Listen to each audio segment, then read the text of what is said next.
So thank you again for joining us for Meet the Advocate. Cynthia Castillo is a policy advocate on Western Center's housing team, where she works on land use policies, housing production for people with low to no income, landlord-tenant law, homelessness, fair housing, and other housing-related issues. Cynthia, before Western Center, previously worked for California Senate Majority Leader Bob Hertzberg, where she worked on a variety of issues, including public benefits, environmental issues, and consumer privacy. And prior to that, she worked for the Faculty Association for California Community Colleges. And together with her today is Helen Tran, who is a senior attorney for Western Center's health team, with a focus on administrative advocacy, litigation, and support for California's healthcare advocacy community. Previously, she was an attorney at the Legal Aid Foundation of Los Angeles's Medical Legal Partnership, and prior to that, an attorney at Neighborhood Legal Services of Los Angeles County's Health Consumer Center. She completed a fellowship in healthcare and civil rights at Asian Americans Advancing Justice after law school. So thank you, Cynthia and Helen, for being here today. I'm super excited about this conversation, and I will let you take it away from here. Awesome, thank you. And it's so nice when someone gets to cover your whole bio. You're like, wow. And then I'm just even more impressed by Helen every time I hear about it. So really glad to be in conversation with Helen on this, as her expertise on the health side has been super invaluable in the discussion. And then sort of my world, kind of living in housing. And this is sort of one of those policies that really sort of encapsulates the two. I know that Helen and I were really interested in the responses up front. And so maybe we can kind of chat a little bit about the first question. I can maybe take this one, which is, why would you say what is the primary driver of homelessness? And I think a lot of us as a line share really realize that there's a lack of affordable housing, and wages have just not kept up with demand. So it's amazing to be in a room with this base level of understanding, but I also mention it because it's something that I think a lot of people get really, really wrong. So when we're advocating on homelessness issues, housing issues, I think there's a lack of understanding that the driver is an inability to pay rent and to get a rental unit in California. And that is a driver of homelessness, not because it is an individual's fault, and not because of their mental health issues. And, at present, we're experiencing a crisis, a homelessness and housing affordability crisis, decades in the making. But on any given night, there's around 161,000 plus unhoused Californians sleeping on the streets or in their cars. And we know that the data is imperfect. The main way that we track homelessness in the state is essentially by point in time counts. And so just, going around and actually visibly taking note of who is sleeping in their cars and sleeping outside. And so it's imperfect. And, after the COVID pandemic, we actually expect the number to be rising really, really rapidly after this point in time count that just took place. And so in addition to the 161,000 individuals on our streets, there is a housing shortage of 1.2 million affordable homes and only one shelter bed for every 3 people experiencing homelessness. So you can see that the sort of the background to this is actually really, really illustrative about why politicians are trying to tackle this question about those who are unhoused, those with mental health disorders, but they're actually approaching it from a different way. So just wanted to mention those pieces up front. And of course, have to highlight this up front. This is a statewide crisis, but the housing crisis acutely impacts Black, Indigenous, and communities of color. Notably, Black people represent only 6.5% of the state's population, but account for 40% of the California's unhoused. It's incredibly unacceptable and a huge issue that it's a racial justice issue as we talk about housing in the state. So a couple things to highlight on question 1, and I want to pass it to Helen to kind of tackle question 2. Yeah, thank you, Cynthia. As Catherine mentioned, I'm an attorney working on health issues here at Western Center. And I'm so grateful for the opportunity for us to be together in the room today to really talk about Care Court. It seems like from the poll, most people have heard about it, but not a ton of people. Not a ton of people have been following it so closely like we have. And on the issue of question 2 about how many people are living with severe mental illness and or chronic substance abuse, we thought we would provide this question because there's a huge stigma and the wrong stereotype of people living on the streets that they have severe mental illness. The true answer to this question is that less than 25% of people who are unhoused actually has severe mental illness or chronic substance abuse. That is why the care court proposal, as jarring as it is not the solution to homelessness in California. The governor actually only estimates about 7,000 to 12,000 people to be potentially eligible for care court or to be impacted by care court. So while that number is significant, it in no way makes a huge dent in the crisis of homelessness in our country. I mean, in our state and in our country. I think this question is also important because it shows how complicated this issue is. And towards the end of this presentation, Cynthia will give some solutions that Western Center has really been pushing to address homelessness. But for now, I'm glad that we're having this space talk about care court and to really talk about the nuances of care court, because even as we're talking about it right now, the proposal is shifting in Sacramento. So typically I'm not too nervous in talking about healthcare policy or the policies that I'm working on, but this makes me really nervous today because things are changing so fast. And the public dialogue on this has been so black and white, and that's not the case. We don't think the issue is simple. The policy choices that we have to make are really difficult. And we really hope to be able to engage all of you in this conversation. I see many of my former colleagues at LAFLA and with the Medical Legal Partnership. We're all working on the ground, really trying to do the best we can for our clients and for low-income Californians. So with that, I'll pass it back to Cynthia to give us an overview of what care court is and the proposal that we're currently working with. Thanks, Helen.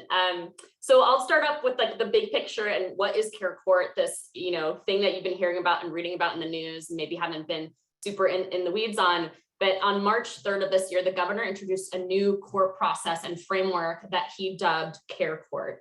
And the goal of that was to deliver mental health and substance use disorder services to those who are suffering with untreated schizophrenia spectrum and psychotic disorders. And I bring this up that the language is very, very targeted to those individuals. There has been some language about those with substance use disorders, but it's a little unclear about if they're the focus. It's mostly if you are schizophrenic spectrum and have psychotic disorder and you are unhoused.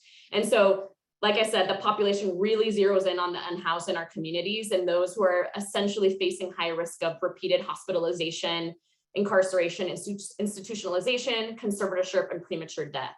And I'm going to take a beat here and say that we agree that there are too many individuals languishing on our streets that have severe mental health issues, and that we do not have the solution for them.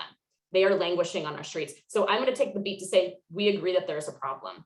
But care court approaches it from the wrong viewpoint, and we vehemently oppose the proposal that he's introduced. And so moving on from sort of March and this sort of him releasing this framework, in response to the governor's plan, the legislature really urged a conversation through the traditional legislative process. And so, they said, we want to have a policy discussion within the legislature. And they introduced two bills, two vehicles, AB 2830 Bloom and SB 1338 Eggman and Umberg. And so those bills essentially had nearly identical language and the framework that mirrored what the governor had essentially displayed in March. But the Assembly bill was actually pulled by the author and consequently died, leaving the Senate bill, SB 1338, as the proposal that all of us are sort of working on and thinking about. And so that's really where the dialogue is really around, is SB 1338. That being said, there's also the budget process where there's often language that is implemented into budget trailer bill language. And so there's also a concern on the horizon that SB 1338 isn't really the true vehicle that we'll see care court completed in, particularly as the governor has made comments that he would like to get care court implemented and signed by July 1st. So he's sort of made comments really alluding to the fact that he expects this language to be introduced through a budget and would be therefore signed into law much sooner than a regular legislative bill. So what does care court do? Care court allows individuals to refer a person in crisis to a newly established care court where they would be subjected to a court-ordered care plan. And a critical underpinning of this framework is that it establishes a new court system. So where individuals with this behavioral health and substance use disorders would be required to comply with the care plan within a specified time frame.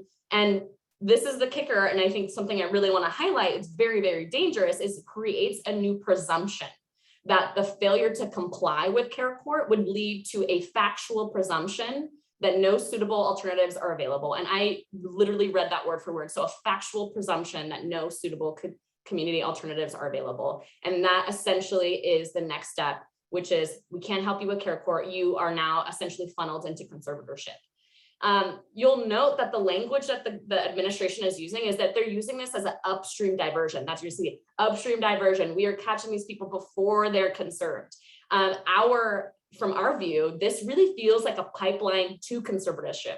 You are identifying individuals that may or may not be in our system that we've never interfaced with before, and then essentially requiring them to show up to court to start this process. And so for us, it's a sort of a bit of like semantics, but I think it's important, is that we don't see this as an upstream diversion, particularly how the language is now. And one thing I'll note is that SB 1338, despite all of our concerns and what I'm going to continue to move on to, it has had 0 amendments. So the language that is in print now has a highly concerning language. This new presumption, highly concerning, and that is still in there, despite weeks of connecting with legislators about how dangerous that is. So how does it work? A little bit more brass tacks. Individuals would be referred for up to 12 months, up to a year, with the possibility of an extension for an additional 12 months. I love this, Patricia. Care and court just don't go together, right? Like, so a lot of our folks that are allies, I want to give a really big shout out to Disability Rights California, who's been really leading the effort on these issues, ACLU, a whole ton of grassroots organizations from all kinds of, from the Criminal Justice Network, from those working on housing, those working on mental health issues. We're really aligned that this is, that care and court do not belong together. So thank you, Patricia, for putting that so succinctly. Essentially, brass tacks, you would be referred for up to 2 years, perhaps, and the referral could be an individual. Anyone with an untreated schizophrenic spectrum or other psychotic disorder, and they use this, who lacks medical decision-making capacity. You see that in the language, which we have concerns about, could be referred to the court by a family member, behavioral health provider, first responder, or another approved party. And this is in their sense to prevent institutionalization. So any of those groups could refer you. Then they would participate in a clinical evaluation. The civil court would order this eval and appoint a public defender and supporter for that individual. So the court would review the clinical evaluation, and if the individual meets the criteria, the court would order the development of a care plan. The care plan would be developed by County Behavioral Health, which is another big player in this space that we're really, the administration seems to kick it to them, to find them a supporter and stabilize, set them up with stabilizing medication and a housing plan. And I say housing plan because it's not a guaranteed right to housing.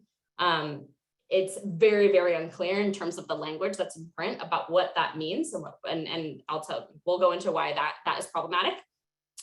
And then lastly, or just towards the end there, the health team would work with the participant, the supporter, begin treatment, review and update the care plan as needed. And the court would provide accountability and status hearings for up to 12 months. And what they name as success out of the care court would be completion and graduation of the court. Very unclear what happens after you graduate. Do they take the housing that you were connected with? Do you continue on the services that you're receiving? Very, very unclear. But they purport that, after that 1 year or 2 year timeline, that the individual no longer needs a care plan and would therefore be out of the care court process. And so again, while they're calling this upstream, this really feels like is essentially a pipeline to conservatorship, given the new presumption that the individual is unable, if they are unsuccessful, don't even get me started on 1 year to 2 year, which is a complete arbitrary timeline, right? Like what we expect an individual to be dealing with severe mental health issues to get back on. We know that this is sort of a lifelong journey, and this care court sort of presumes that dealing with these issues can have a sort of a timeline, right? Which I think we fundamentally want to push back on as well. But the plan is meant to put accountability on the local government to provide the services, but it also essentially puts accountability on the individual to comply with the court-ordered mandated medication and services. And the fact that the services are court-mandated causes these services to be involuntary and therefore coercive from our view. And so that, in a nutshell, is what Care Court proposal, what it looks like. Again, I'll note that the language lacks a lot of refinement and detail. And so I'll stop there, Helen, and sort of what Care Court does, and that's sort of where we are. And we'll go into the nuts and bolts about why we really oppose certain pieces of this. Yeah, thank you, Cynthia, for that overview. So as a health attorney, as many healthcare attorneys on this webinar today know, it's no surprise that people with severe mental illness like schizophrenia and people who have psychotic disorders are having a really difficult time connecting to care. We've known for many, many years that the mental health system is so impacted. It's really difficult for people to get appointments, to secure long-term therapy, to have consistent care, both in our private and county systems. So one question that I had as a health attorney when I saw the Care Court proposal is, what's going to be done to increase behavioral health capacity and the ability of counties and our healthcare system to really serve people who are pushed through the support system? Because after all, isn't the point of the Care Court to come up with a care plan where people are connected to care?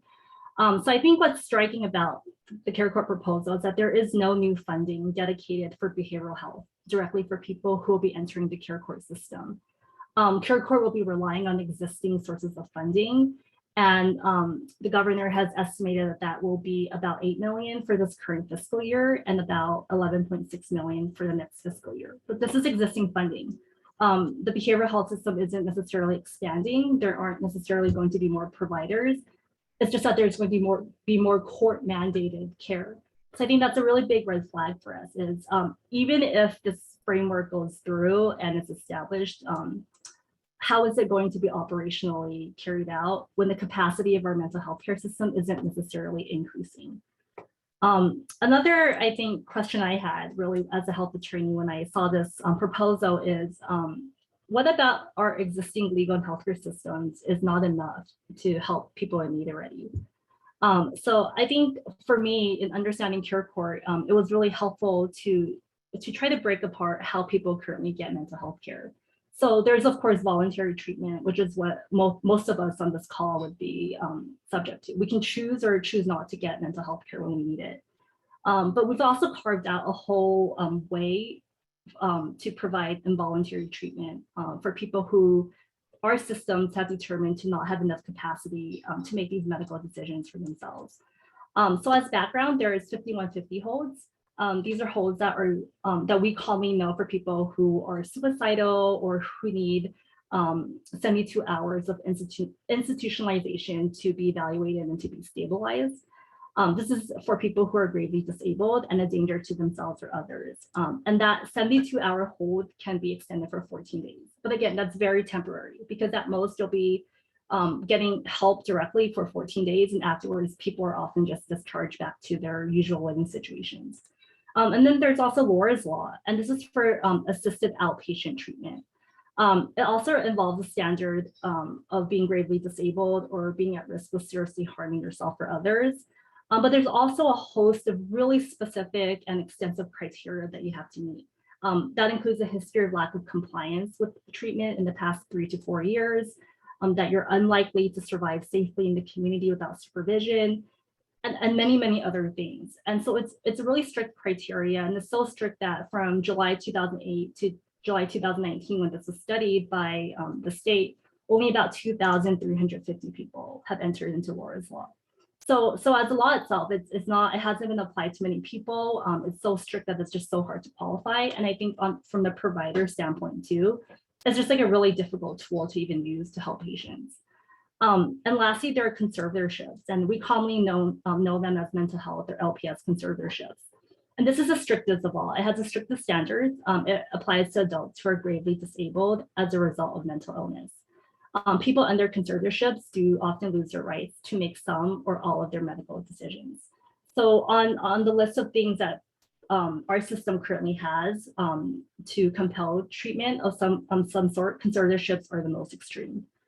So where care court fits in is that it's supposed to be a lighter version of all of this, that is supposed to catch people before they even qualify for 5150 holds, for Laura's Law, for conservatorships. But I think what's so striking and disconcerting to me is that it's creating an entirely new standard of when people might lose their rights to make medical decisions for themselves. And as Cynthia mentioned earlier, that the new standard that it's creating is that a person lacks medical decision-making capacity. It's not defined. We don't know what it means. We don't know how it would be applied, but it is a much looser standard than just being, than being gravely disabled. And then it also specifically targets certain mental health conditions, which we think is problematic, and that is singles out conditions, it stigmatizes conditions. And we don't really see a justification, or we haven't heard of one, of why these particular conditions are singled out. So it's schizophrenia spectrum or other psychotic disorders. So that's really a big reason why we think this conversation of care court really needs to be aired out so much more than it has at present.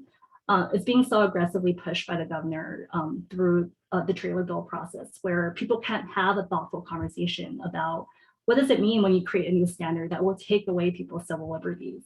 I think it deserves so much more than just a couple months of bulldozing information into the press and through assembly and Senate hearings.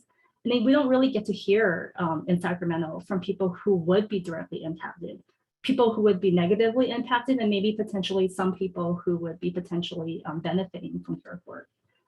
So I'll stop there and pass it back to Cynthia about where Western Center is on care court. Thanks, Helen. I am like nodding my head because I'm like, yes, yes, yes to all you're saying. And, I think all of us sort of feel this sense that this proposal is really sort of playing on people's stigmas, the stigma of why people are unhoused. It is, the reason that they are unhoused is because they are, purposely, skipping out on treatment. They are, a difficult client that is saying no. And then we're also hearing from folks that are unhoused that have been trying for months to get housing, trying for months to get the services that they need, and they can't. And so, I think there's a lot of finger pointing about what the crisis is at hand, and not really sort of the attention and care that's needed to really deal with the root cause and root issues that we'd like to fix. And so in total agreement with Helen about how nice this would be if we had a lengthy discussion and really get the details right on this. It's just so important. So I'll just drill into, there's like 5 high level points about why, our organization opposes care court. I'll go through them and then maybe go into a little bit more detail, which is it does not guarantee housing as a solution to address the homelessness. You are not required to have permanent housing in the proposal as written out. 2, evidence shows that adequately resource intensive voluntary outpatient treatment is more effective than court-ordered treatment. We are still wondering the why. Why do you think that court-ordered treatment, when all of the data has shown opposite, is going to lead to different results? 3, it will perpetuate institutional racism and worsen health disparities. Huge. I'll go into a little bit more about that in a bit. And there's 4, there are flaws in the reliance on a person's lack of capacity to make medical decisions. That needs to be way more detailed, because you're saying that these individuals lack capacity to make medical decisions, and yet you're saying that this is a voluntary program, that they're going to have buy-in. Those are 2 competing issues that we just don't see them have them clarified just yet. And then there's a last one, which is, in addition to the lack of capacity in decision-making, the term supportive decision-making, supporter, who's who is this person that is like assisting you and supposed to be sort of your advocate? It reflects a really lack of understanding of the concepts behind the terms. And from what I know from some of our colleagues that have been working on these issues, working on bills in the past couple of years that are kind of uplifting the supportive decision-making and supporter model, that language has been fundamentally misguided in the way that they're using it in this sense. So I'm just gonna leave that one there.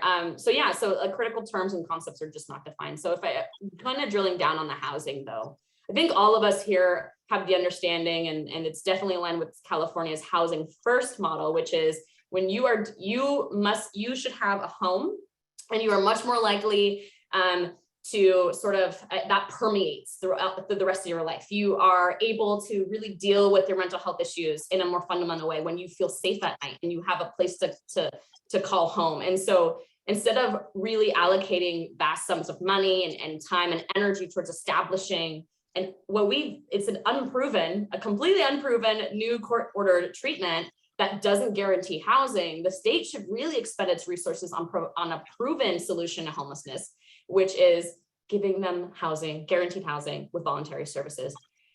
That is sort of the gold standard, guaranteed housing and voluntary services. We should be targeting and sort of focusing a lot of this energy into making large scale investments in low barrier, deeply affordable. We're talking 15% AMI, area median income or less, right? Because that's the population. That is, I mean, most unhoused people are around 13 or less. So even 15 might not even capture everyone, but really focusing on deeply affordable, accessible, integrated housing for those that are experiencing homelessness. It should be made accessible with voluntary trauma-informed, culturally responsive, evidence-based services. And I know I'm gonna butcher this because I'm more in the housing world, but there is, a precedent to this. It's called assertive community treatment. That has been a model that's been used in other states that people say is really, really fantastic, which kind of incorporates this sort of buy-in upfront. So we must, I think Western Center absolutely agrees that any proposal that lacks housing in relation to any of this is going to fail, flat out fail. It's not, you need to house these individuals first. And just to, I mentioned the housing first principles, but we've already recognized it's crucial that housing is a tool, not a reward. Housing is a tool to get you, to a healthier place, to a safer place. It is not a reward for, complying with medication. And that's the way that we really see it and has borne out by data. CARICORT just essentially goes against all the evidence-based approaches to homelessness. It's a really big departure from what practitioners are saying on the ground works. And the really scary thing about this is that there are individuals on the street who would one day be complied to deal with something. Maybe it's their first time dealing with the court system. Maybe it's not. And they have negative connotations with this. And that in the long term will make them less likely to get assistance because you've broken the trust. And so for that is incredibly concerning that this would have actually a really, really bad chilling effect across the state. So those are sort of the really high level, reasons that we oppose. Going into the perpetuating institutional racism and health disparities. We all know this. There's an ongoing historical racial discrimination in housing, banking, employment, policing, land use, healthcare, you name it. And Black people homelessness at a vastly disproportionate level compared to the population of the state. And this proposal it could be one of those proposals that inadvertently really focuses on people of color that are languishing on the street and putting them again through another court process where they might already have that lack of trust. So that is incredibly concerning. And, in what we see in rates of serious mental illness, it varies considerably by racial and ethnic groups, but there is, a lot of American Indian, Alaska Native, and Black Californians experiencing high rates of mental health issues. And for this proposal to not sort of perpetuate sort of the existing inequities that these groups constantly have to deal with. I mean, there's going to be a lot of work that is in here to do that. And for us, I'll be very point blank, which I did about the housing. If there is no housing in this proposal, it won't work, and we are fundamentally opposed. If there is any kind of court system, any kind which creates a coercive nature, we are opposed. Those are two fundamental lines in the sand that we've been very clear about with the administration. And it's one of those issues that's not black and white. I think we've all met people that have perhaps know a family member who have lost someone, living on the street. It's a serious issue. And that's why I also want to leave space for the individuals that are calling in and supporting the proposal. There's a lot of pain and there's a lot of background as to why, and maybe even, people of color or individuals would say, my family member is languishing. And what I would say, or what Western Center would say to those individuals is, we hear you and we see you, but we do not think that this is the appropriate response, and there is a much better way to assist these individuals. We absolutely want to be on board and agree with the problem statement in terms of people languishing on the streets, but this is not the approach. And this approach really, really fundamentally kind of tramples on a lot of civil liberties of individuals across the state. So that's huge, huge concerns. I'll stop there with some of the high level, because I know, Helen, you probably have some issues that you want to highlight in terms of, why we're sort of about this proposal. But curious, Helen, from your perspective about the voluntary nature of this, there's been a lot of discussions about whether it is voluntary or not. Why do you feel like, from the health perspective, we're not getting a straight answer from the administration and legislators about this piece? Yeah, I really appreciate that question, because it's something that I don't think has been aired out so clearly and accurately in public. This is one of those questions where it seems like the answer is yes or no. Like, something is either voluntary or it's not. And just based on my watching of the April Senate Health Committee meeting, Secretary Galley was there providing testimony and answers to the legislators' questions. And they had the same question of, is this voluntary or is it not? And I felt like he really went in circles with the answer. And essentially, he did say, like, yes, this is voluntary because individuals have the ability to enter into a settlement agreement on what their care plan could be. And it's also voluntary because you have the ability to have a public defender and a supporter to help you with the decision-making process on what your care plan should be. And I thought that was a mischaracterization of this whole process. I think for me, anything that is court ordered is not voluntary. The point where you get the summons to go into court, you don't have a choice because there are consequences if you don't agree to that. So although you could sign with consent into a settlement agreement on what your care plan should be, this is still court-ordered treatment. And every hearing along the process is court-ordered up until the point of what they call graduation or completion of your care plan. That's all court-ordered. So I think what Western Center wants to make clear is that this is not voluntary, despite what might be playing out in the press. Nothing about this process is voluntary, so long as you continue to involve the court system. So something I had for you, Cynthia, is you've talked really well and a lot about the importance of housing first and why housing should be required. So if it's so important, why isn't housing required? I also feel like we've been getting mixed messages from Secretary Galley and the administration about why isn't housing required as part of the care plan? And it's only so much as a plan would be provided for individuals. Right, and this is one aspect that I think we've actually gotten some traction on. So, at the beginning, we realized, and we were sort of hammering about the lack of, when the proposal came out, there was no funding attached to it for housing, and it's hard to attain housing in the state. And so what we know is that we need dedicated resources for this population. And without that, we just don't see how you can either, spur production of this specific housing. And then also the kind of housing that we're asking for.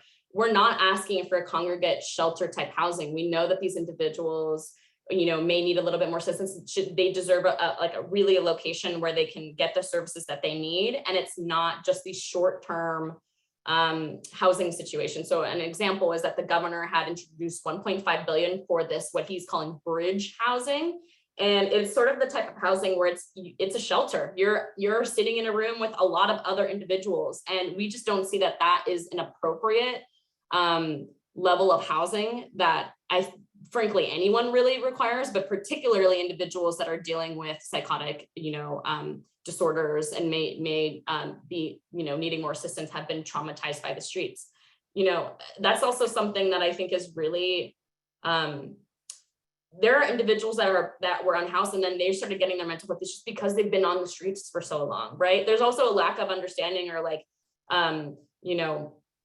an admittance that, sometimes the streets can be traumatizing, and that can just further and further make things more difficult on individuals. It's really difficult to bear.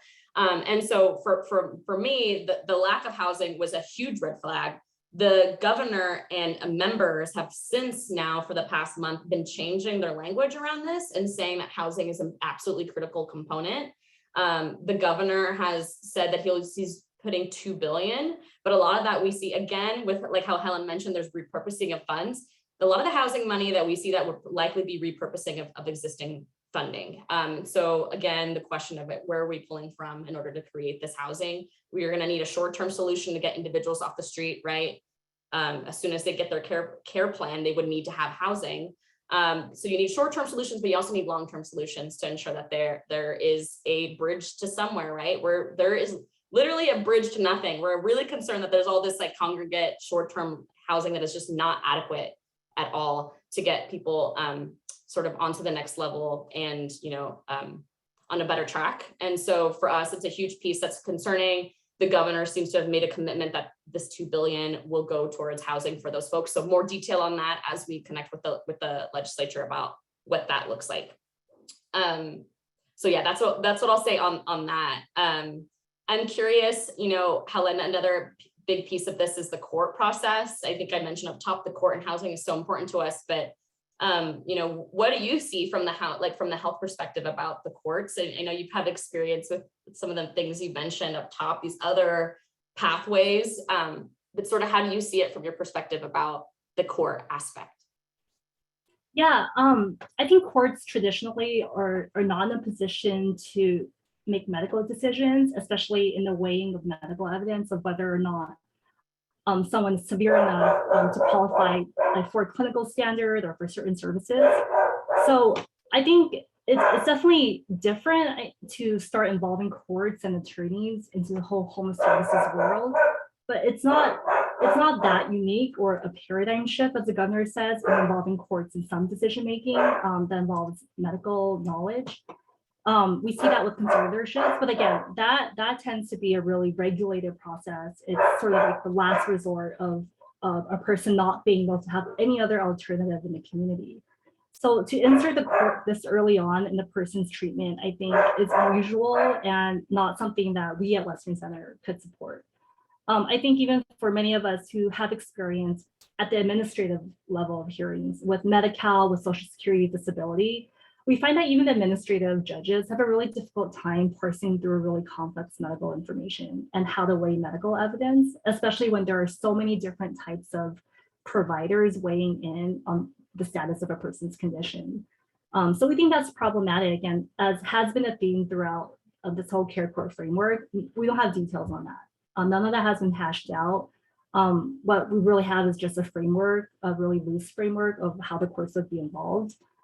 So that's really a big point of concern, and we're really hoping to deflect or take out the court process altogether.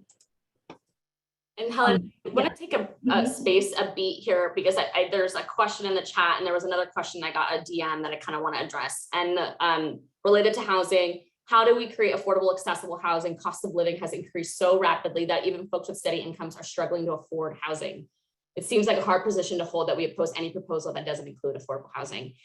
What I would mention to this question, I think, is actually extremely spot on, right? This is a difficult question to answer, but I will say we have funding at the state of California has a budget surplus of an astronomical amount, so high that we're actually kind of dealing with this other archaic issue called the GAN limit, which goes into the budget world. But that's to say that we have an attention on housing and homelessness like we've never seen before. In the past couple of years, there has been large investments made in this space. And we would argue that we just need to be a lot of it more tailored, especially if they are trying to solve for this issue, rent subsidies. And I'll go into that a little bit at the end. So it's a little bit of a preview, but there are other opportunities to assist individuals so that they could get housing.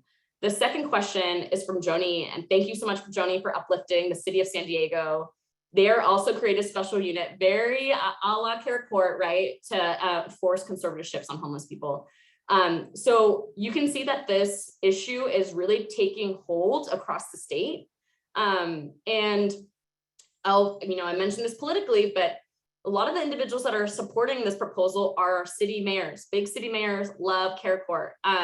And the reason is because they're dealing with, an unhoused population, homelessness issues that is just being fueled, right? It's getting so expensive, even for like the question before, for even a mod income individuals are really struggling right now. This is very, very difficult. And so it has been taking hold, but you are absolutely right. I think I could even say it even better, that this is really starting to impinge on individual civil rights. And so as a state, we have to ask ourselves, because other states are looking at care court, they're looking very closely about what California does in this space, is are we saying that the unhoused population, it is their fault that they're on the street, and that the reason that they're not getting the service that they're needing is because they need to be coerced? And there are legislators that do truly believe this, that there's a certain population that needs to be coerced into taking treatment. And so that's sort of absolutely getting into the territory of impinging individual civil liberties. And that is sort of where the politics are today, because the people that are vocal about the unhoused population are people that just do not want to see it. I know that we're in a room here with compassionate people and that we're trying to be better, but as a housing and homelessness advocate, I cannot tell you how many people have become desensitized to the human suffering that is happening and see it as an issue that they just want to get cleaned up, honestly. And I know a lot of us have read articles that they use that language, clean up, the sweeps, get it out of my community. And so I think there's a lot of sort of hearts and minds work from the grassroots individuals who are working with the unhoused, to get to that population that is pushing back and being very vocal with their local governments and asking the mayors to do more on the unhoused, and then not dealing with the core issue, which is we need to fund more production of affordable housing, and we're looking into rental subsidies for individuals so that they can pay their rent. That was a lot on those two questions, but I just had to take a little beat for that one. Helen, where were we? Yeah, I also want to add a little bit more to Joni's question. She's asking if this could potentially eventually affect house seniors who refuse to leave their homes or facilities, and disabled people who prefer to live independently instead of in shared facilities and group homes. Do we think this expansion of care court will erode on those rights? And I think, yeah, it's very possible. The way the statute is written for care court, it doesn't apply only to unhoused people. Although I think the legislative intent is meant to target people who are unhoused, the way the statute is written, it's really anyone with schizophrenia or a psychotic disorder and who doesn't have the ability to make medical decisions according to the statute. So yeah, it could potentially, we could potentially use this to build a broader coalition of people who could be affected down the line. Because as I mentioned earlier in this conversation, it does create a whole new standard of when people can be compelled into medical treatment. So since we have about 10 minutes left, do we want to open up the Q&A for the audience? Oh, Helen, can I, maybe I'll wrap up before we get to Q&A. Because okay, sure, yeah, we can do that too. I'll just want to give an update about where the bill is now and sort of the next steps so that people know, sort of get a framing for that.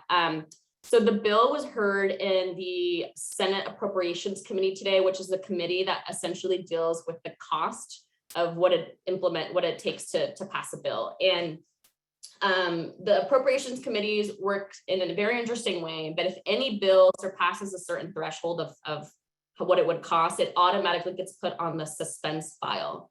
So the suspense file is essentially one hearing where they go through all of the bills that have a high cost associated with them.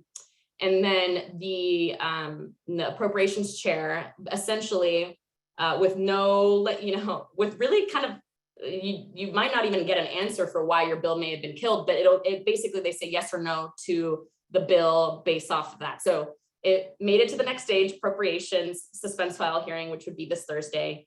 And then we'll know after Thursday if that bill either survived the suspense file and can continue through the process of going to the floor for a vote in the Senate and then moving forward, or it dies, and then that means that there's no longer a bill vehicle with the care court language implemented. And so again, I said this up top, we have not received any amendments to 1338 thus far. So there is concern that there is not the intent to really get that language in a better spot, in the expectation that maybe that governor is negotiating and gonna put his proposal in the budget. So that's all political speak. But that's where the bill is now. It's on the suspense file of the Senate.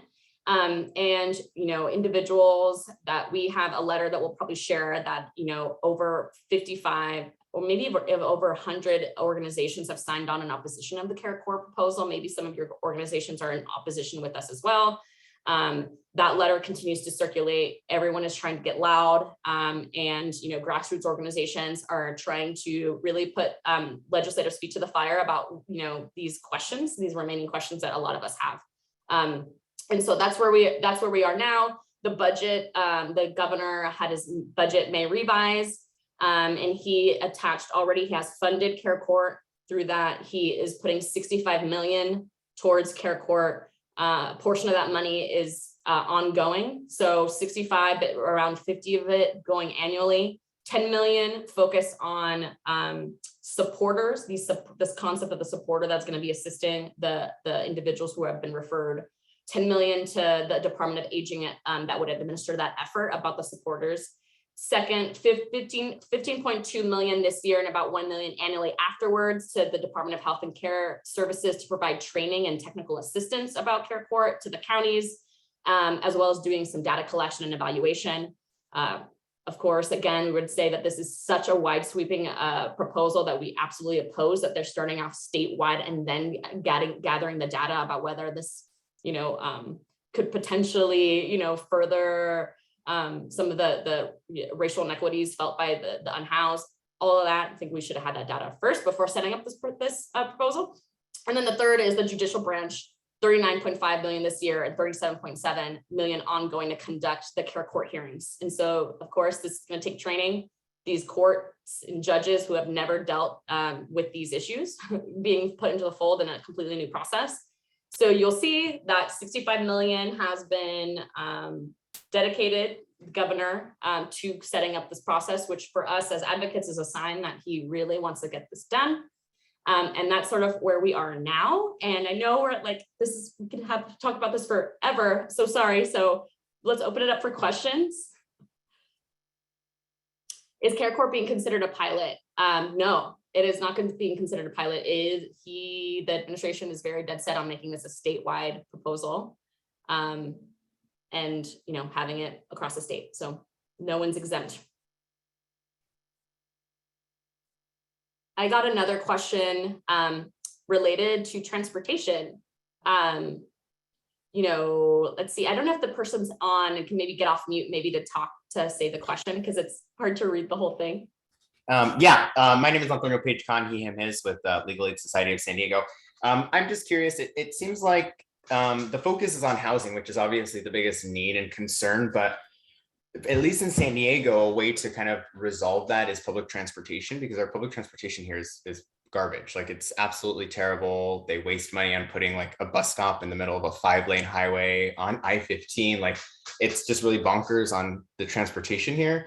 But it seems like a lot of the proposals to you know, address homelessness and the homeless population and housing them seems to concentrate on inner San Diego and really the most expensive real estate in the city.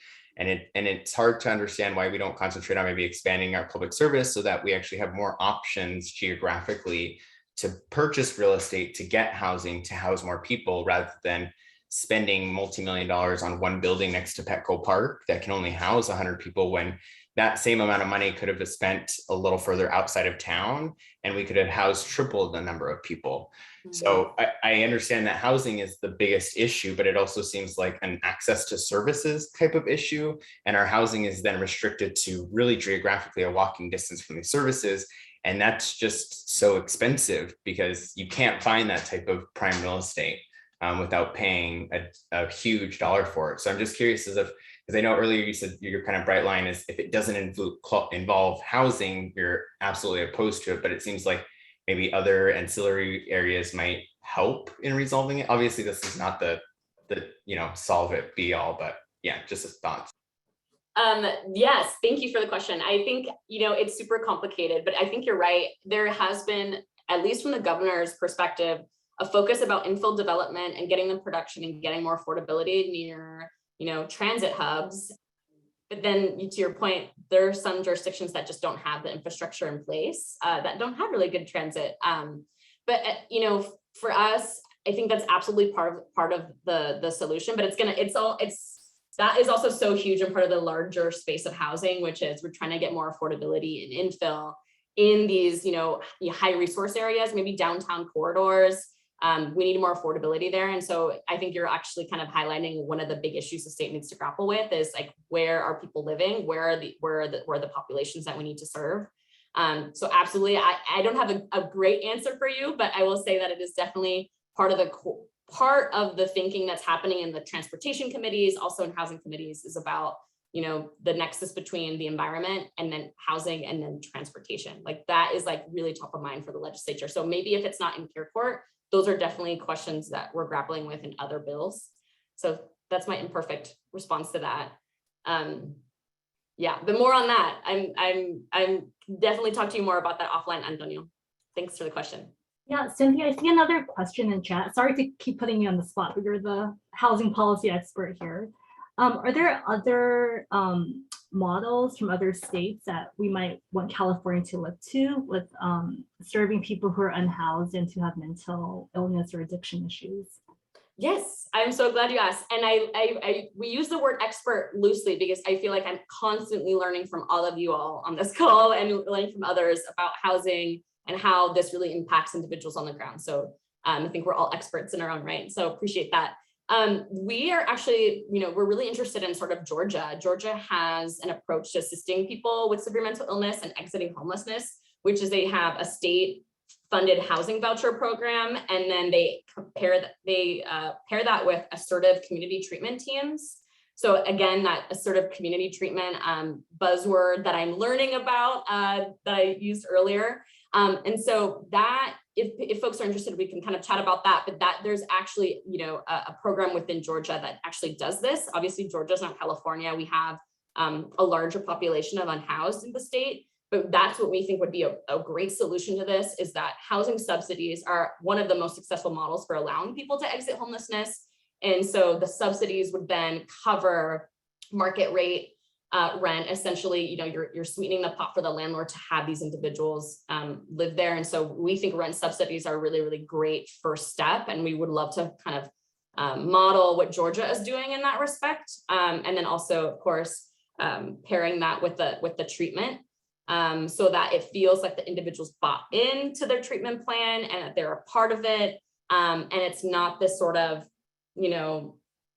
which frankly, Care Court feels like, anybody could just call on someone, like, is it your neighbor can just call someone in and then they can pick you up and then take you to court, right? There's a lot of procedural questions that haven't been just, explained. So housing subsidies, I'll just put a highlight on that. I think that is a very good way that other states have been dealing with this issue.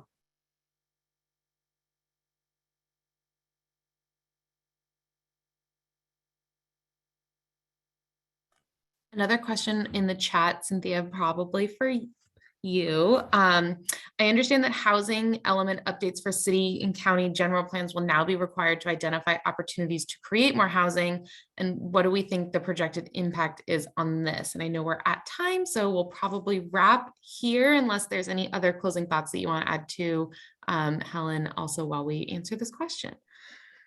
No, but that sounds like a great topic for the next Meet the Advocate session. Yeah, let's talk about that. Yeah, let's talk about that at length, but just briefly, it's not a new aspect that Western Center has been working on. It's been, decades that we've really been watching local jurisdictions' housing element process, which is the process by which they plan for housing. And we know that a lot of jurisdictions across the state, the RENA, which is the amount of housing designated by income level necessary to, right? So, you have a RENA number for very low income, et cetera. We know that those numbers are really, really high. So it's not new, but I think it's something that we can definitely dig into in like a longer series about the housing element and where we are in that process. But the state, I think knows they're in a crisis and there's a multitude of solutions we need to employ to get more housing. But I do want to leave like this space, this Care Court space to say like, please get involved. Like if this upsets you or like it resonates with you, if your organization hasn't signed on to the opposition letter, if you know someone with experience that would like to write an op-ed, it's at this point, it's sort of like all hands on deck in sort of pushing back on the narrative that they're painting, which we really think is painting on housed individuals with a broad brush, and actually pointing the finger at the wrong person, right? And you're coercing the individual and further re-traumatizing some of the most vulnerable people in the state. And that should be very, very concerning to all of us. And so if you're interested and want to be more engaged, we're working on it. Worst case scenario, we end up with a care court, and we're gonna all have to join together maybe the next couple years to absolutely fundamentally change whatever's been implemented. But more on that later. But I think this is a long-term discussion about how we push back about some of these really affronts to civil liberties. So it's been great to chat with you all, and sorry for going over time. Did you have any closing thoughts, Helen? No, I think Cynthia did it really nicely. So thank you all for attending. And if you have any thoughts or questions, feel free to reach out to us. Awesome. Thank you so much, everyone, for joining us. Thank you so much, Cynthia and Helen, for leading this amazing discussion. I'm going to go ahead and stop recording, but please, if you have any other